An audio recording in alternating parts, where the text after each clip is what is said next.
For question A, how would you define service? Service is time offered by someone without expecting to receive compensation. Service means a person offers their time to help in a positive way. For example, volunteering at a pantry, serving, or volunteering at a retirement home. Question B, in what ways and how have you seen COVID-19 impacting your community? Well, of course, we all have to wear masks now any and everywhere we go outside of our homes. Local businesses who have been closed during quarantine are now permanently closed because of all the lost revenue while we were in quarantine.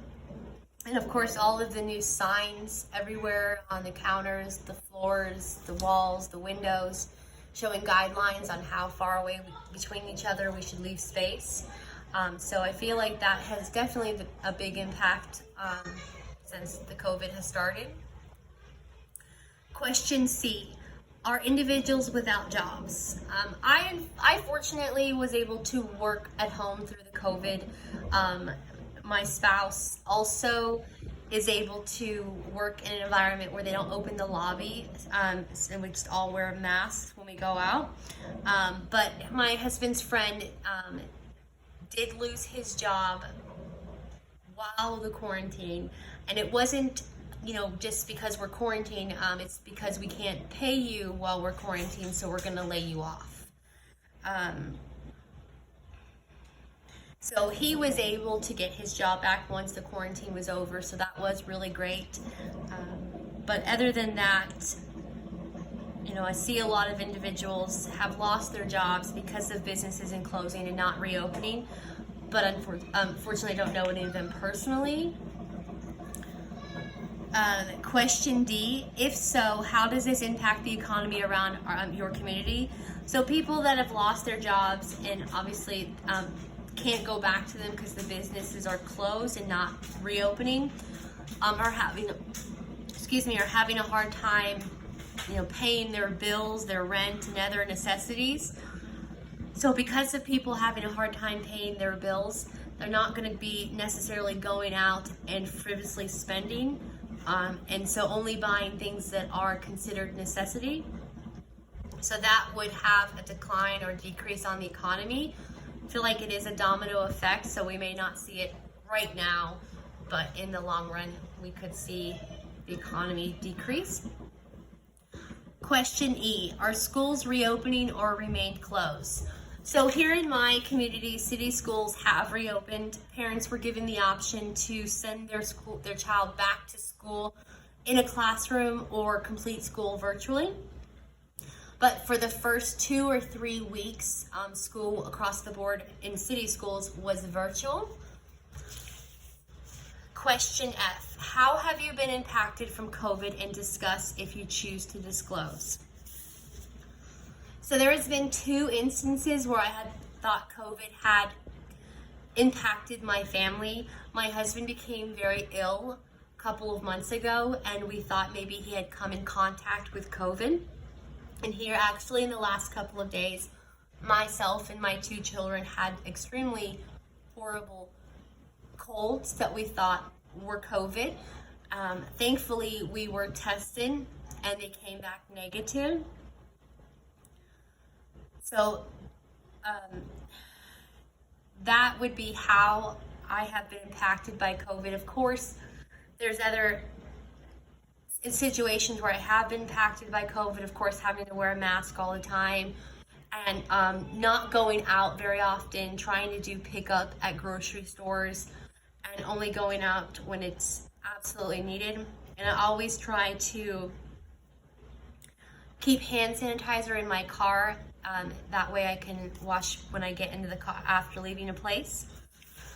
Question G, now consider, how is this impacting those families who have had to work and may not be able to provide at home school instruction to their children? Consider who will provide this instruction to a family of 1 child or more, or who are watching their children. I can't really imagine what that might be like. I really hope for the people who cannot work from home have access to a family member or a friend that can help their children during virtual schooling.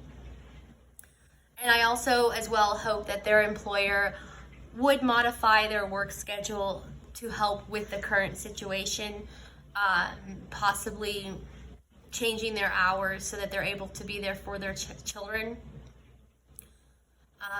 and that way that they can be at school.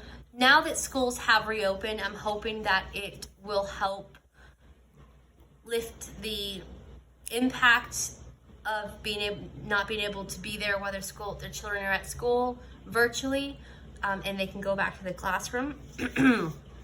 From this, think back to your definition of service. How does your definition of service align with your ideas about how to provide Service Connect to those most in need? Most in need are single-family household, families with one income, individuals who do not have a support network to lean on to help watch their kids, low income individuals, families, homeless individuals, veterans, elderly, disabled, and etc.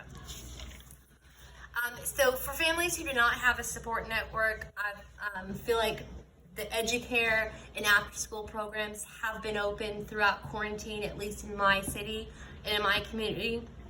So I feel like, especially when people who had to work during the quarantine could sign their children up for EduCare and allow them to be able to work and have someone to take care of their children. Of course, people with support networks would have somebody to watch their children.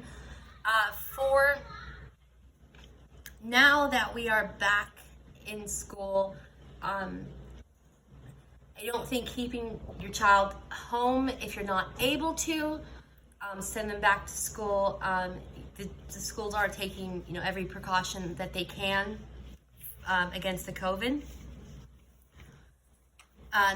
So service, in my eyes, in that question, would be the EduCare and the after-school programs that are being offered.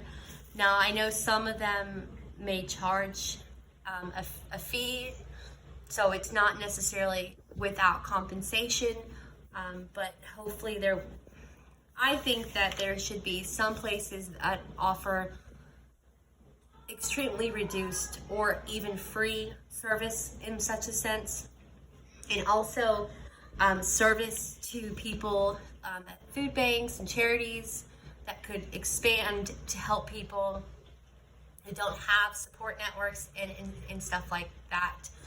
That would be really great. So thank you very much. Appreciate your time.